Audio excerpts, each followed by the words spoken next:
This is Paranormal Skeptic Academy, using critical thinking and scientific evidence to analyze your favorite ghost hunting shows. You'll never view them the same again. You have been warned.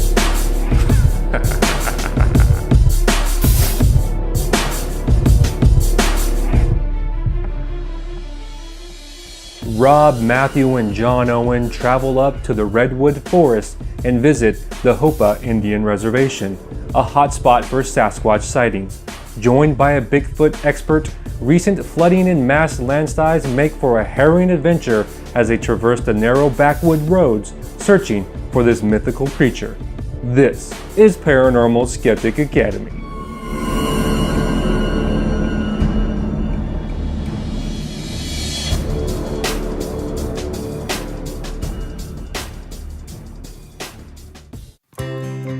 Since I was a little boy, I've loved spooky legends and scary mysteries. And when I had boys of my own, we bonded over those campfire stories. We're going on a search for Sasquatch. And debated whether Bigfoot was real. That is a real track of Bigfoot. Or if ghosts really existed. And we swore that one day we would find out those answers together. That day has come.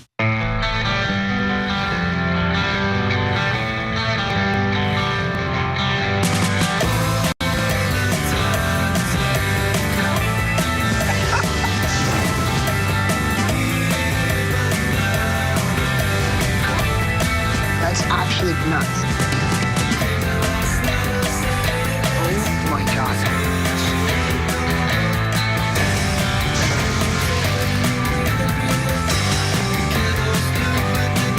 Holy.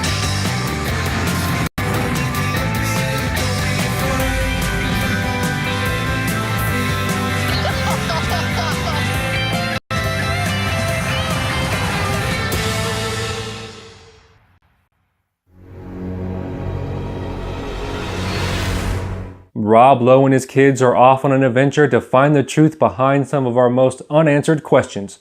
Do ghosts exist? Are UFOs visiting our planet? What was that sound? Is this just a desperate money grab? In this episode, Rob and his kids try to find the truth behind Bigfoot, with a special guest familiar to PSA listeners.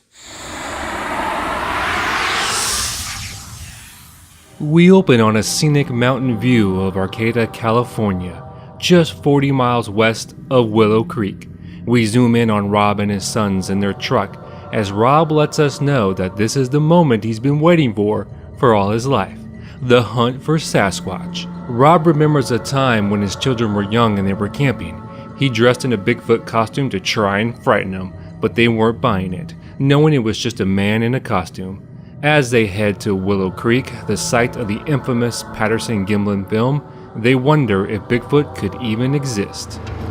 The very first Bigfoot explosion was based on Super 8 footage shot at Willow Creek, where we're headed. Can you believe it? I mean, so we're actually finally getting to do this. How many years did we talk about doing this, Matthew? I mean, obviously I've been into Bigfoot for a long time. John Owen, do you believe in Bigfoot? No. So just flat out no chance it exists. I don't believe it exists. No, I don't think there's a gigantic creature that roams Why couldn't there be? woods that we wouldn't have documented evidence of. And you can't count like shady footage as evidence. There's footage captured all the time, and so every No, piece there's of... not. The only significant piece of footage is that famous one. What? No, that's not true. You're ridiculous. You just don't watch enough. Go on YouTube. There's one that's famous one of Bigfoot sleeping. Legitimately, that they say Chewbacca was modeled after. Hats off to John, he's speaking a lot of sense there. Too bad his brother and his dad aren't buying it. I'm wondering if what they experience on this trip will have any influence on his outlook. Rob then drops some knowledge of so-called Bigfoot evidence, so rock solid that the scientific community now accepts the existence of Bigfoot.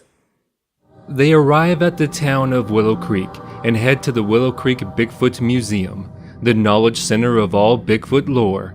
They walk around looking at what is considered evidence for Bigfoot's existence, and Rob is overjoyed by this experience. Now it's time to check out the sightings map. This is a map that marks all the various sightings in and around Willow Creek. They pull out journals of people who think they saw a Bigfoot. They go over several eyewitness accounts, one that involved a female Bigfoot and a child Bigfoot, another where a witness called the authorities to report the sighting and a loud shrieking cry into the night. Leaving the museum, they meet up with a local Native American tribe, the Hoopa Indians, that say they have been living in harmony with Bigfoot for many years. Hey young Hamayo, wait ante. Welcome, my friends, to Hoopa. What brought you here? What reason were you drawn to this place? There was a movie about Bigfoot called The Legend of Boggy Creek. It blew my mind, scared me. But there's something about the Bigfoot lore that spoke to me for some reason. You was blessed by him. He brought you here to see this place. He called you when you was 8 years old. I mean, a lot of people can search their whole life and never see him. I was gifted because when I was 7 years old, it tried to touch me. It reached into the window and tried to touch me. All I can remember is falling over, laying there and hollering for my father. My father ran outside and he had a gun. And it turned around and looked at him. And he said he couldn't shoot because he said he knew what it was. So it turned and ran. And the creek is really huge where I live. It's the biggest creek in the valley. And it jumped clear across the creek and ran up into the mountains. Wow. What the f*** is this guy talking about? Because he's a Native American, we must give him some type of reverence? He's speaking nonsense, gibberish, ridiculousness. His dad should have busted a cap in Bigfoot, but he didn't. He let him get away. Pathetic. Rob inquires why this particular spot is crawling with Bigfoot sightings. We're told that this is a vast, spiritual place, and a creature that does not want to be seen can choose not to be seen. Bigfoot represents a connection to the land and the native people of this land. We're told by our wise Native American guides that Rob and his boys were drawn to this location, drawn by the spirit of Bigfoot. Feeling energized by this talk, they head out to start their search. But being amateurs at this Bigfoot hunting game, they need an expert to guide them, and they found a special guest to help. You are minutes away from Moneymaker. Yeah. We're meeting the preeminent Bigfoot expert in the planet. Matt Moneymaker. Matt Moneymaker. The Moneymaker is nearby. I wonder how many expeditions he goes on a year. A ton. Because he does it for his show, and then he does it on his free time. Like, he was doing this when he was in college. Is that him right in front of us? Yeah. The preeminent Bigfoot expert in the world? Matt Moneymaker? Too far, Rob. Too far. I wonder what our boy Moneymaker has in store for Rob and his boys. The suspense is killing me. Rob and his son spot a truck on the side of the road. Is that Matt Moneymaker? They pull over and fanboy out as Moneymaker approaches the group. They shake hands and exchange greetings. The goal of the trip is to have Moneymaker take them to his secret camp where he says he has seen a growling Bigfoot stare him down from a ridgeline. Moneymaker says they are in the most active spot in Northern California for Bigfoot sightings. I had one standing 15 feet in front of me, growling at me until I walked away from it. But that was like in the 90s. So where in the country was that? That was in eastern Ohio. So you saw a Sasquatch in Ohio? Hell yeah, there's so many. The Sasquatch is in eastern Ohio big time. I'm from Dayton. Are you really? I grew up in Ohio hearing about all of this. Oh, there are totes Bigfoots in Ohio. Like a crazy number of Bigfoots you wouldn't understand. Moneymaker has seen them. We all know he tells the truth. Well, it was the 90s and he was probably on shrooms. You know how the 90s were, am I right? They finally reach the campsite, but it takes some maneuvering to get to it. Rob drops into four-wheel drive and eases his way down the narrow trail, tree branches scraping the sides of his truck. Moneymaker leading the way on foot as they travel deeper into the woods. Seeing the camp is washed out by recent rains and a rushing river, Rob turns the truck around as they look for another spot to hunt for Bigfoot. Now would be about the time that coyotes would be going off, Sasquatches sometimes would howl. Personally, I want to hear some sort of call or something. Yeah, let's hear the master at work.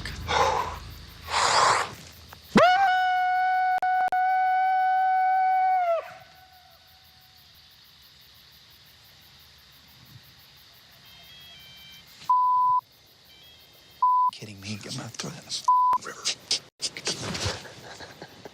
So we didn't hear any coyotes, we didn't hear anything else. We keep moving until we hear animals. Let's do it. Okay. Okay, the phone going off is pretty hilarious. Great timing. I guess when the moon rises is when Bigfoots are most active. Moneymaker gives us his best scream but gets 0 responses, and they head out trying to find some kind of response, and at this point, any animal will do. They continue on into the night, Moneymaker thrilled that the Lowes are truly into this Bigfoot thing. They pull off and Moneymaker does some more calls into the darkness, hoping for a response. They sit in dead silence, listening for anything. Dude, What? something really deep out that way. Okay. Like really, really, really like baritoned. Good. Like rumbling from like deep. Let's do a howl.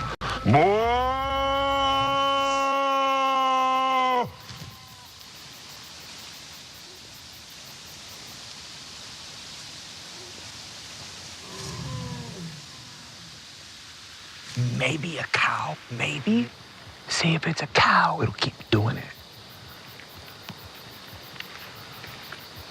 Okay, let's go half mile where road goes up there. Maybe a cow? Or it was a cow? Where are they that cows are nearby?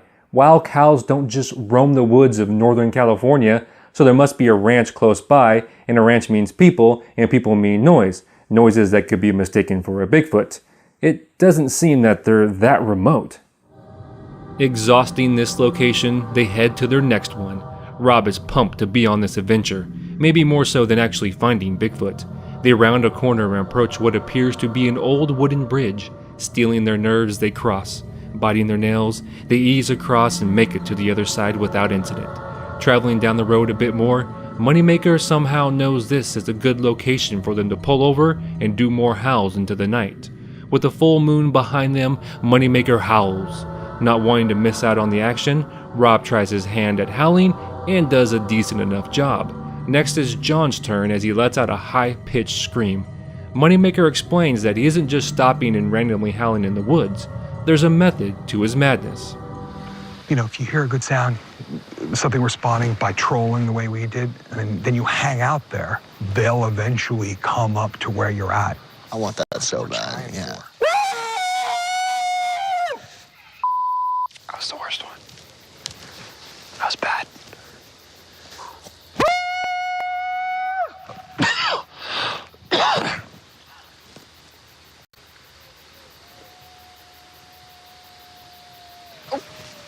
Hear that? Sounds like out that way, really faint, Yeah. but high pitched, coming from that direction.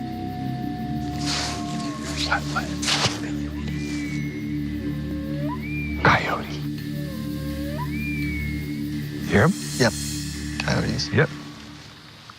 Sure, Matt. What you're doing is a calculated process to attract Bigfoots. We should all take his word. He is the expert here. A few awful high-pitched screams and then Moneymaker nearly blows out his voice. A true blessing for all of us if he actually did. They finally get a response, and it is coyotes. Damn, I was hoping for a Bigfoot. Rob inquires to an event Matt said he had. Matt said he had rocks thrown at him and tells Rob that Renee once saw glowing red eyes. Rob asks the obvious question. Was it because of light reflecting off the eyes like a deer or some other animal? But Moneymaker is hesitant to say because he has his own reasoning for glowing red Bigfoot eyes. Something he admits is kind of far out there. And we didn't even want to talk about it because it sounds so folklorish.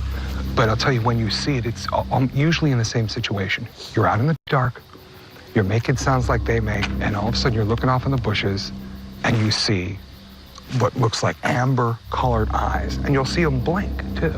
And you'll see them move around. And if you see it, you're thinking you're looking at the devil. Whoa. Hold up, wait a minute. Is Matt insinuating that Bigfoot eyes glow red on their own? Like some kind of demon spawn? Wait, is that what Bigfoots are? Demons from the pits of hell? Okay, I could buy that. It's funny how he's hesitant to bring this up, like he knows what he's about to say is crazy, and he's right. It is crazy. Pure crazy talk. They move on and howl some more, and we get a hunting Bigfoot montage with some folksy rock music. Random shots of Moneymaker, Rob, John, and Matthew looking serious as they intensely listen for any sound of Bigfoot. They point at random things, show random footage of their truck, their howls, and Moneymaker being Moneymaker as he howls his way through the night. They use FLIR cameras and other nighttime tools to try and capture the elusive Bigfoot, but Moneymaker is dejected. He admits they should be hearing more Bigfoots than they already heard, which up to this point has been none. The adventure ends, the credits roll, and Rob leaves us with these words of wisdom. Is it even possible for a hoax to last hundreds of years and cross so many cultures? But why don't we have better proof? The Lowe boys weren't going to solve these riddles in one adventure. But we had a hell of a time trying. I wouldn't say a hoax lasting that long, but a myth or legend, most certainly. We have plenty of stories about myths or legends being told and retold through the centuries. Why would Bigfoot be any different? The video that brought Bigfoot into the mainstream, the Patterson film, most certainly was a hoax. That we know for sure. I'm not sure what to make of this show. It focuses more on Rob and his sons as to the actual topic of the investigation, and I'm not mad at that. I would love to travel the country with my kids and do something like this. As for the substance of the show, it is severely lacking. There isn't much here, and what is here is shallow. Alright, thanks for listening to this bonus episode of Paranormal Skeptic Academy. If you like what I do, sign up to be a member at patreon.com/PSA.